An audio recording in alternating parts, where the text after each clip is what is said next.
registra a chegada de Paulo à cidade grega de Atenas. Diz a palavra de Deus que Paulo estava ali esperando.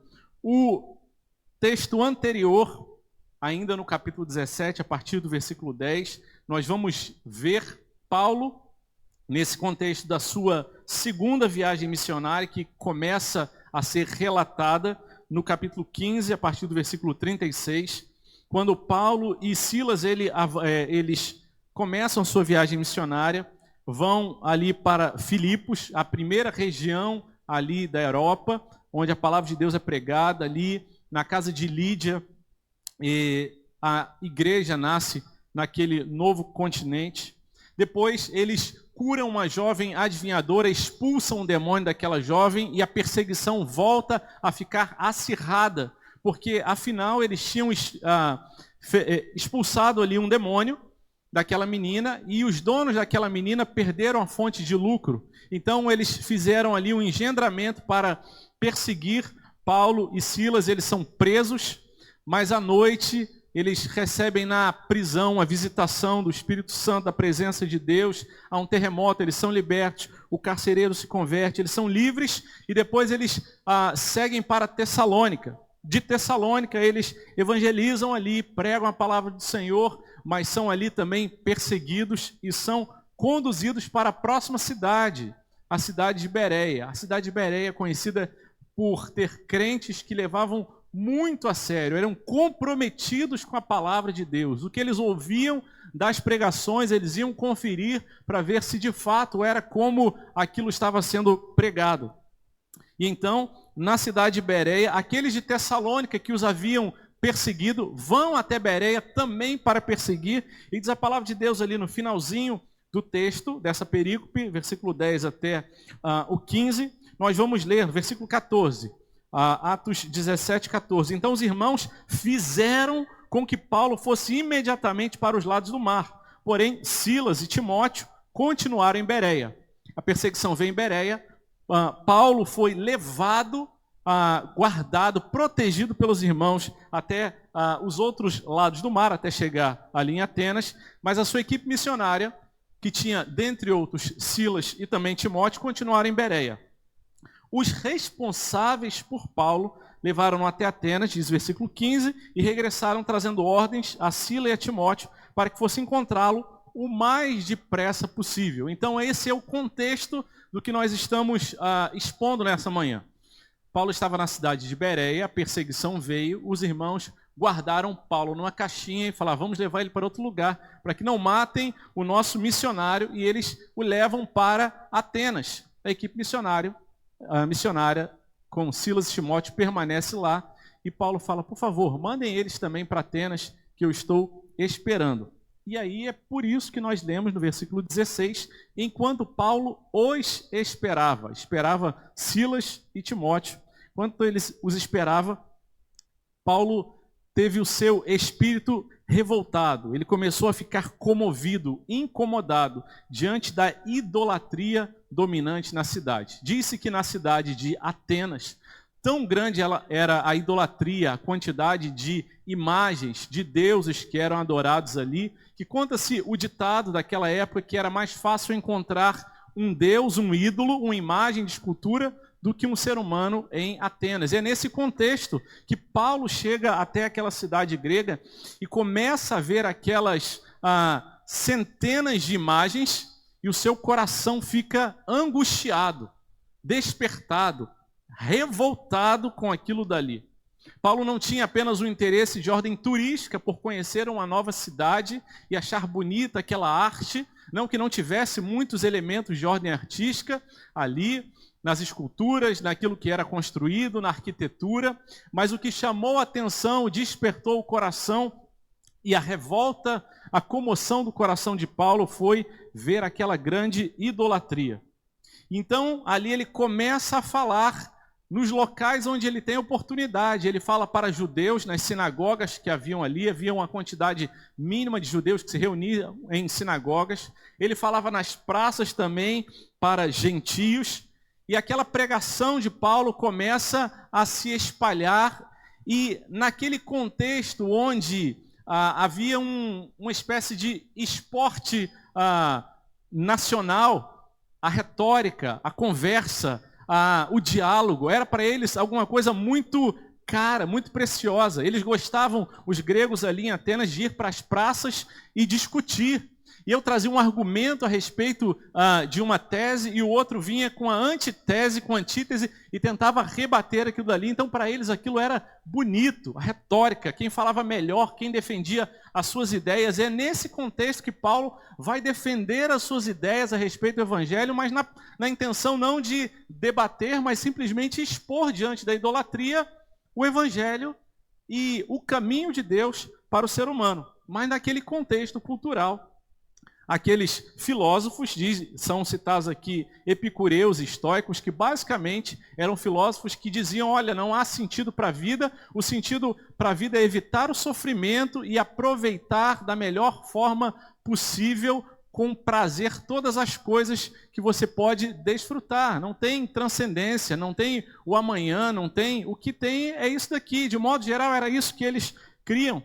E aí eles escutam aquelas palavras, eles dizem a respeito de Paulo, o que esse tagarela quer dizer? O que esse falador aí está dizendo? A expressão original ali, do grego, aponta para a gente como era um termo usado também para pássaros que catavam grãos no meio do caminho, no meio das plantações. Então eles estavam dizendo, esse Paulo daí, ele é um tagarela, ele não sabe o que ele está falando, não. Ele pegou um pedacinho de conhecimento aqui, outra informaçãozinha ali, outro grãozinho ali de uma filosofia, fez um bem bolado e está aqui se gabando do que ele está falando. Foi assim que eles trataram Paulo como um tagarela, chamando ele de pregador de deuses estranhos.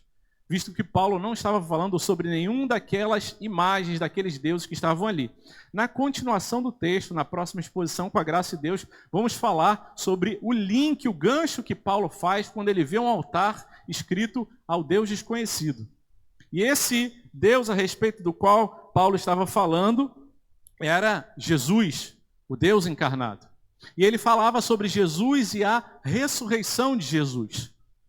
E aqueles que o ouviam entenderam que Paulo estava se referindo a dois deuses, um casal de deuses, como Jesus sendo o homem do casal e a ressurreição como uma deusa.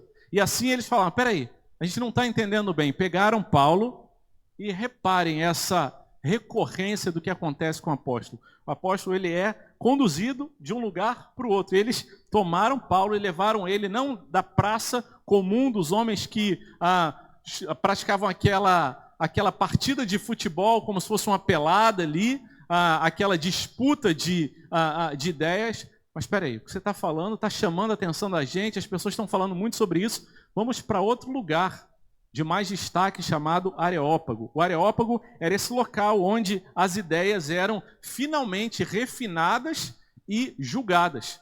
Se aquilo que estava sendo apresentado tinha, de fato, lógica, se fazia sentido, se era a verdade ou não, e levaram ele ali para o Areópago, onde ele então vai começar a defender as suas ideias, mas sobre essa parte veremos com a graça de Deus na próxima exposição. Fato é que o texto começa dizendo, enquanto Paulo os esperava em Atenas. E ao olhar para esse texto e olhar o que Deus fez na vida de Paulo em Atenas, precisa despertar o nosso interesse para aquilo que Deus tem feito na vida da nossa igreja. De alguma maneira, Paulo ele é levado de Bereia para Atenas e ali ele precisa esperar.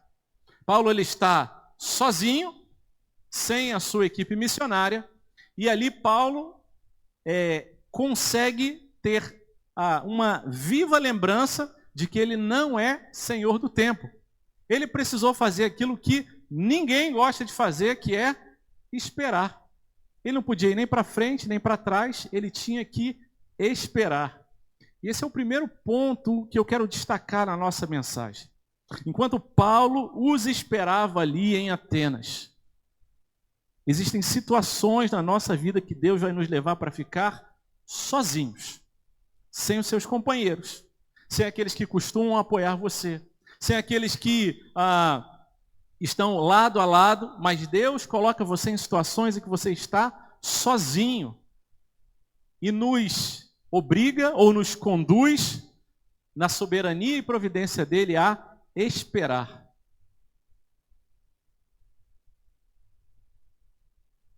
É difícil esperar, né?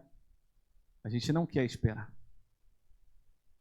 Quando a gente tem que esperar, e ninguém coloca no seu planejamento.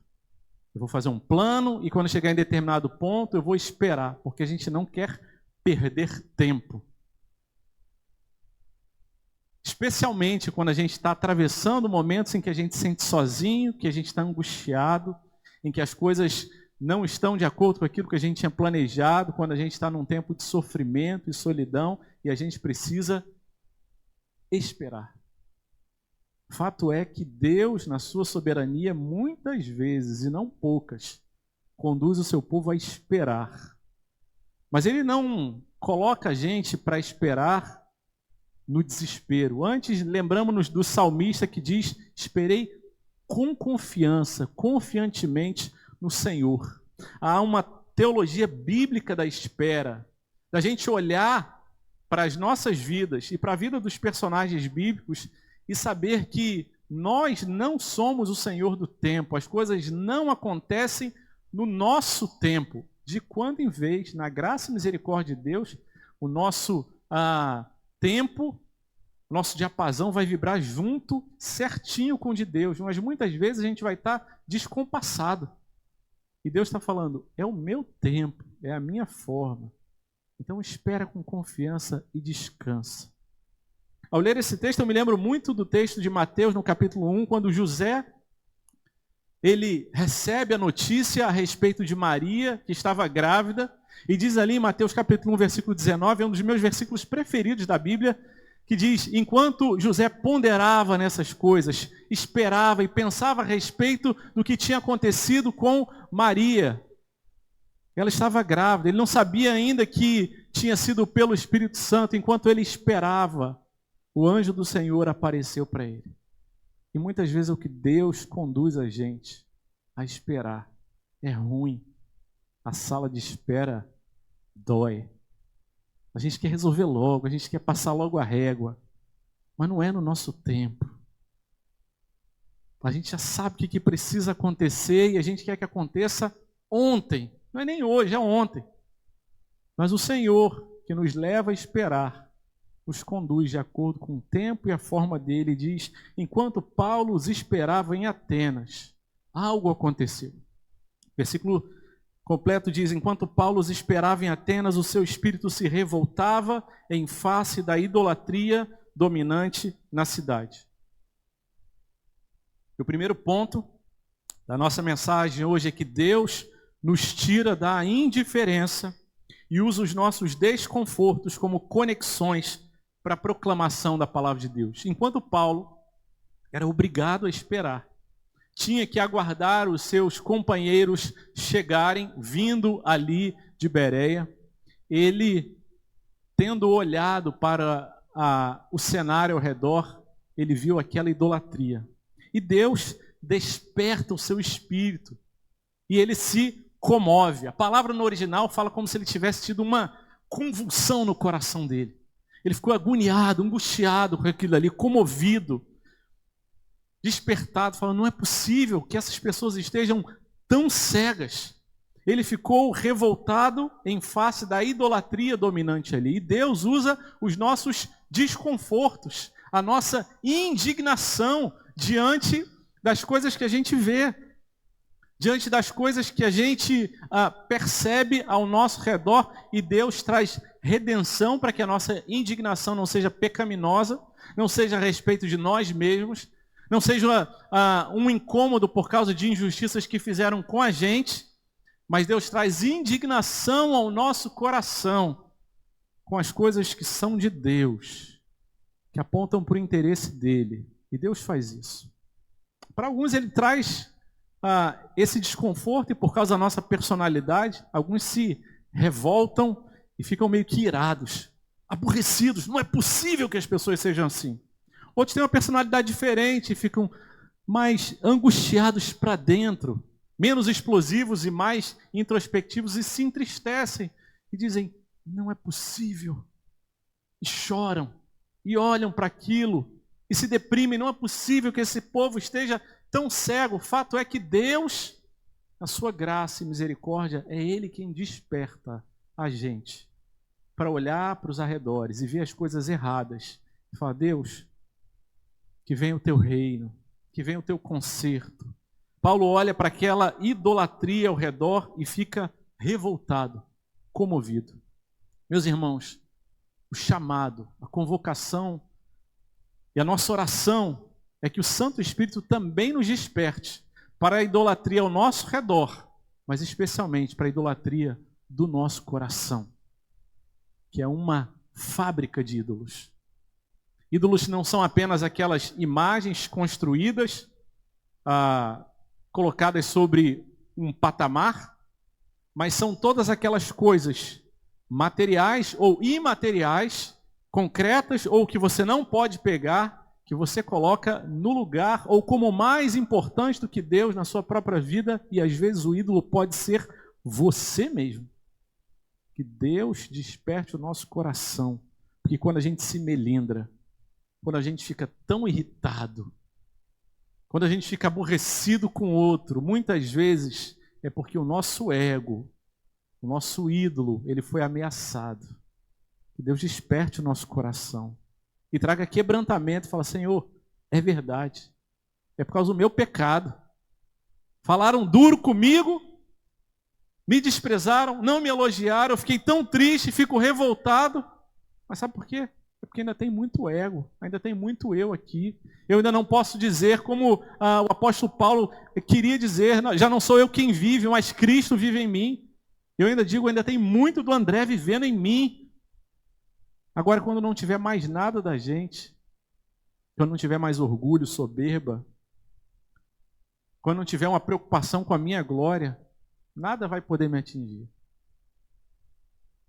Que Deus nos desperte para a idolatria ao redor, mas também em nossos corações. Jesus foi esse perfeito modelo de Deus para as nossas vidas, como aquele que se revoltou diante dos vendilhões do templo e virou as mesas, e numa atitude de ira santa, ele se comove diante daquilo, mas ele se comove também diante do seu amigo Lázaro, ele morto, ele chora. Que o Senhor nos desperte a não sermos mornos, apagados, mas despertados para as idolatrias ao nosso redor, em nome de Jesus. Versículo 17, a palavra de Deus segue dizendo: por isso, falava na sinagoga com os judeus e os gentios piedosos, também na praça, todos os dias, com os que se encontravam ali. Segundo lugar, meus irmãos, em primeiro lugar, Deus desperta o nosso coração. Em segundo lugar, Deus nos conduz a aproveitar as oportunidades e tomar a iniciativa para fazer a vontade dele. Ser comovido, estar indignado, é importante, é o primeiro passo. É o que o Espírito Santo traz para o coração do crente. Mas ele não para aí, ele nos leva a fazer alguma coisa, porque muitas vezes a gente fica indignado, aborrecido, e a pergunta que a gente ouve na sequência desmonta o nosso teatrinho.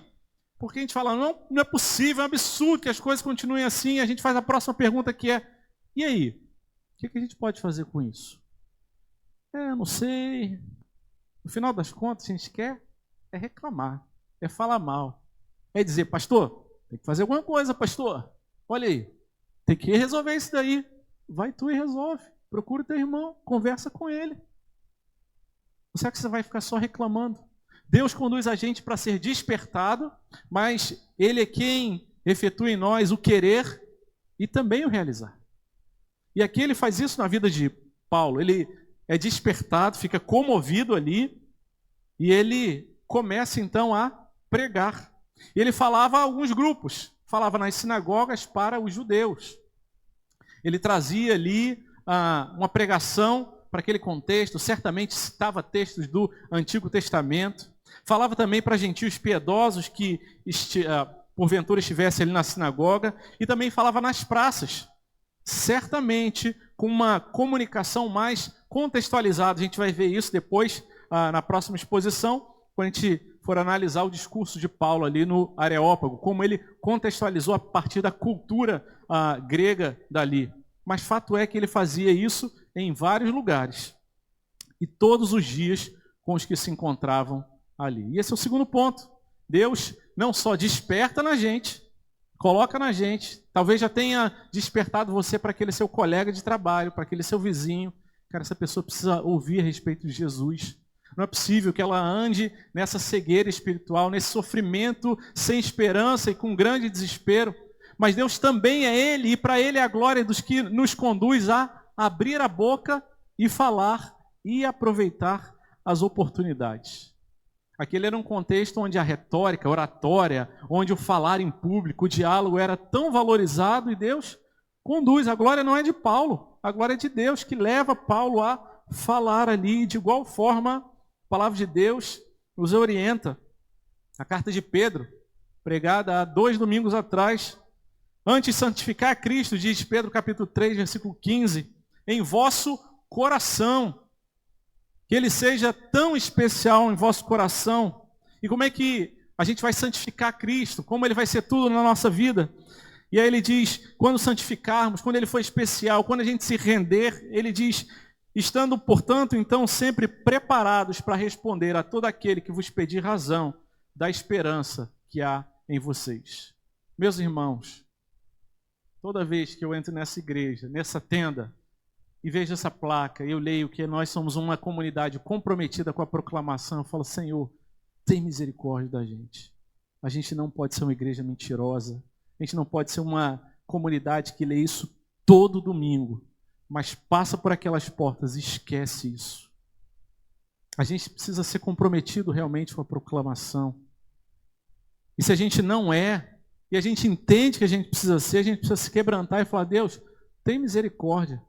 Eu não aproveito as oportunidades, eu deixo a minha vergonha, o meu orgulho me vencer muitas vezes. Mas, Senhor, muda aquela placa, ou então muda a minha vida, Senhor. Muda a Tua palavra, ou então muda a minha vida. E é claro que é a nossa vida que precisa ser mudada, para que a gente aproveite as oportunidades que Deus tem trazido para as nossas vidas. Todos os dias, em todos os lugares, assim como Deus conduziu Paulo ali na cidade de Atenas.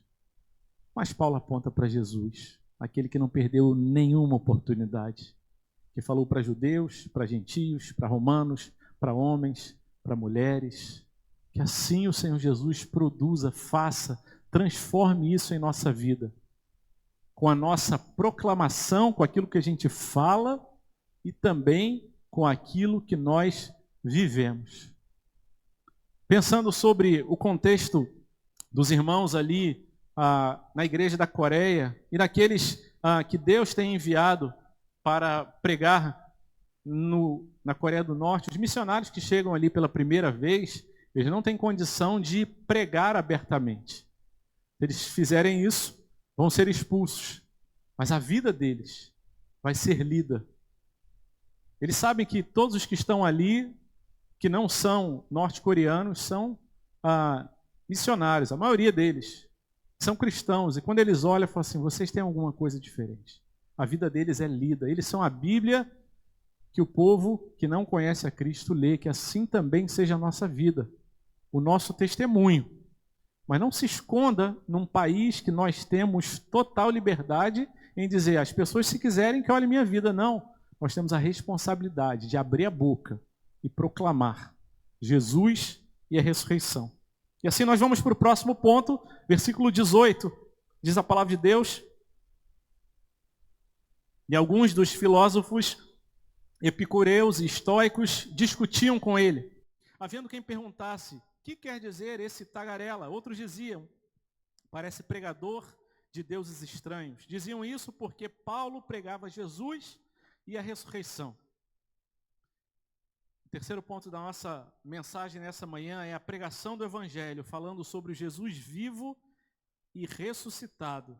Sempre demandará ou despertará no ouvinte alguma reação.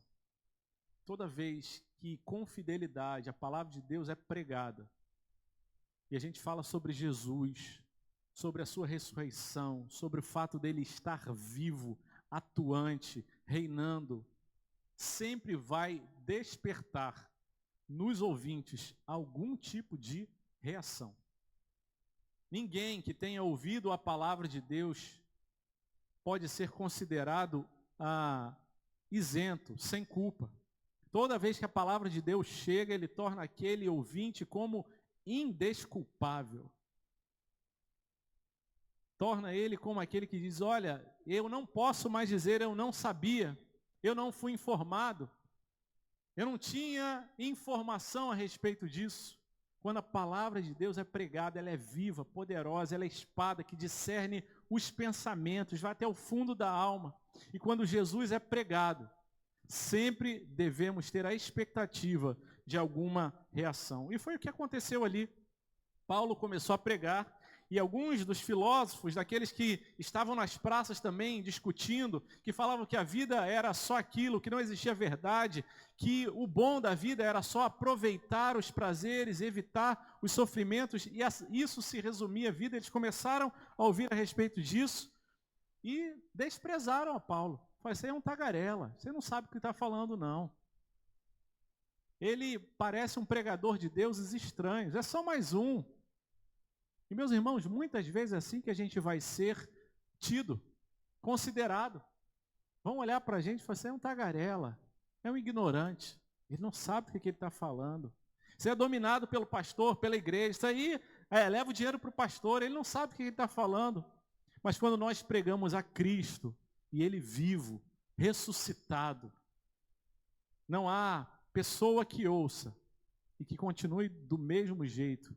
Talvez você não dê conta de perceber alguma reação imediata nela.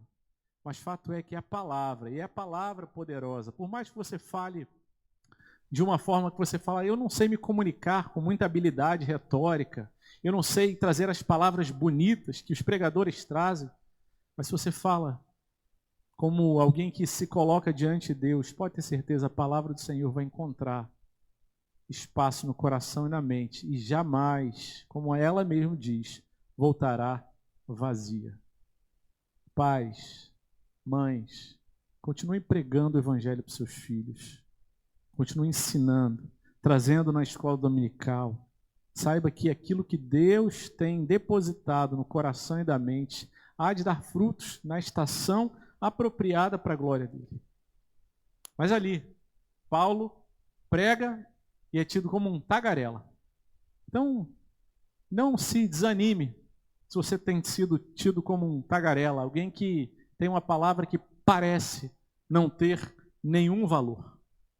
Se você é crente mesmo, se você não vive com uma ideia de um Jesus da história que morreu e que não tem nenhuma influência. Antes, se você vive como Jesus vivo, com o qual você se relaciona todos os dias, que ressuscitou, e o poder da ressurreição não só alcançou a sua vida, mas continua trazendo redenção, conserto e avançando nesse mundo, pode ter certeza.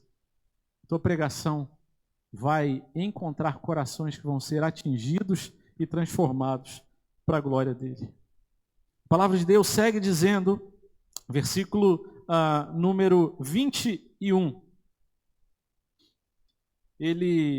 Nós lemos na segunda parte do versículo 20, na primeira parte do versículo 21. Acontece que todos os de Atenas e os estrangeiros residentes não se ocupavam com outra coisa, senão dizer, ouvir as últimas novidades. Meus irmãos, a pregação de Paulo, em termos dos nossos dias, viralizou. Não falavam de outra coisa a não ser da mensagem que Paulo trazia ali.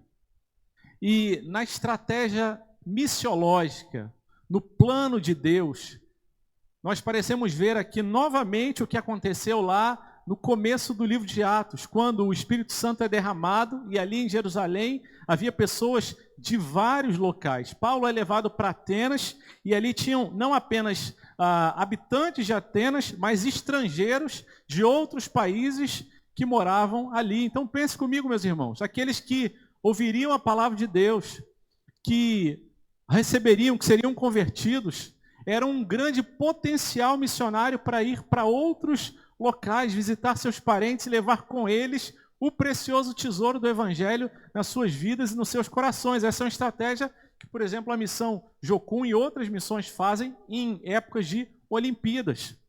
Muitas pessoas vêm de vários países e são reunidas em um único país. Isso aconteceu nas últimas Olimpíadas aqui. Pessoas até de países perseguidos. E quando elas são reunidas, missionários têm iniciativa, crentes têm iniciativa de pregar a palavra de Deus para essas pessoas, que em algumas situações são convertidas e levam o Evangelho de volta e são transformados. Eles queriam, e a eles foi dado, nesse contexto, um interesse. E é bom a gente ter essa alegria de saber que é Deus quem desperta esse interesse no coração das pessoas. Porque eles dizem, versículo 19, voltando um pouquinho, podemos saber que nova doutrina é essa que você ensina? Eles, apesar de estranharem, eles estavam interessados. E depois ele diz, você nos traz aos ouvidos, versículo 20, coisas estranhas e queremos saber o que vem a ser isso. E aqui, meus irmãos, nós agradecemos a Deus quando a gente pode perceber isso na vida daqueles que nos rodeiam. Nos colegas da sua faculdade, da sua vizinhança, que olham para você e falam assim, o que você tem diferente? Por que você não reage igual aos outros? Quando você volta para a sua família, que talvez você tenha se afastado por algum tempo, por conta do seu compromisso, seu comprometimento com Jesus, e você tem tido dificuldade de conviver num ambiente que já não é tão saudável espiritualmente, mas aí você volta já fortalecido, as pessoas olham para você e falam assim, é você mesmo, só que não é. Parece até que você nasceu de novo, e aí está a faca e o queijo na sua mão. E é Deus quem faz isso no coração das pessoas. Desperta o interesse delas para que elas possam querer, desejar, ouvir a respeito dessa palavra. E tenham certeza, meus irmãos, Deus tem feito isso em nosso meio. Deus tem trazido gente para essa igreja. Deus tem dado ao seu povo, e eu quero sublinhar essa palavra, porque muitas vezes a gente pensa, a obrigação disso é do pastor. O pastor que tem que pregar a palavra. Não, o pastor tem que pregar a palavra, claro. Mas nas suas atividades, nos seus círculos de convivência, Deus tem preparado gente. Deus tem preparado corações, situações, para que você seja testemunha dele naquele local. Paulo, então, ele é levado, e com esse último ponto, eu quero finalizar a nossa mensagem. No versículo 21, acontece todos os Atenas, estrangeiros, não se ocupavam com outra coisa, senão dizer ou ouvir as últimas novidades.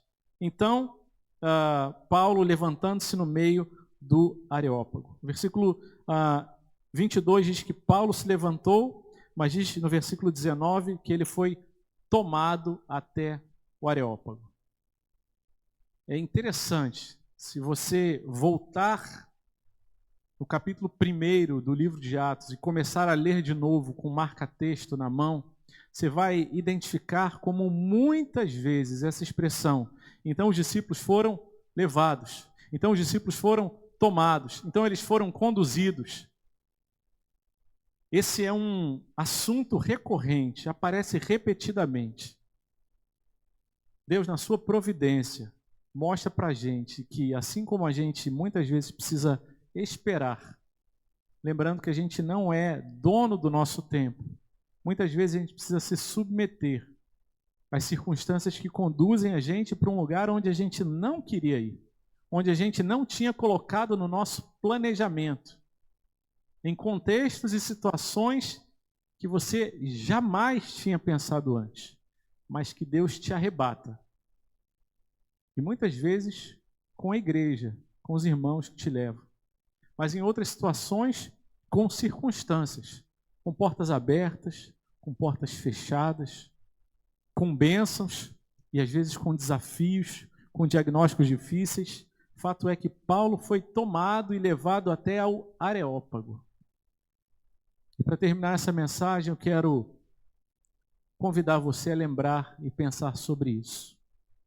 Como é que Deus tem conduzido a tua vida?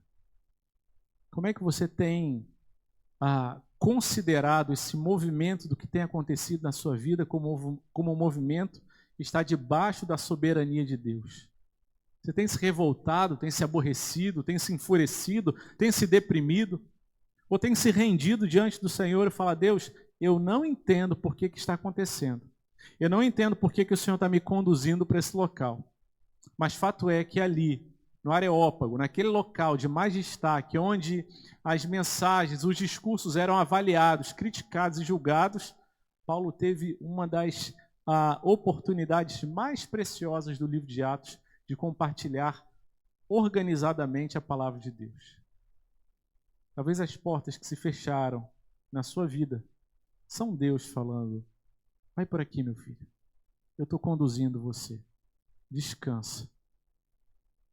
Eu que sei que pensamentos tenho a vosso respeito, pensamentos de paz. Então descansa. Não deu certo, saiu no prejuízo. A doença apareceu, o relacionamento ainda não conseguiu resolver. Descansa. Deus está cuidando da gente. Em nome de Jesus. Vamos orar? Senhor Deus, obrigado, Pai, mais uma vez nessa manhã, por Tua santa, bendita palavra, Pai. Obrigado, Pai, por podermos ler a respeito da história da igreja, divinamente registrado aqui, Pai.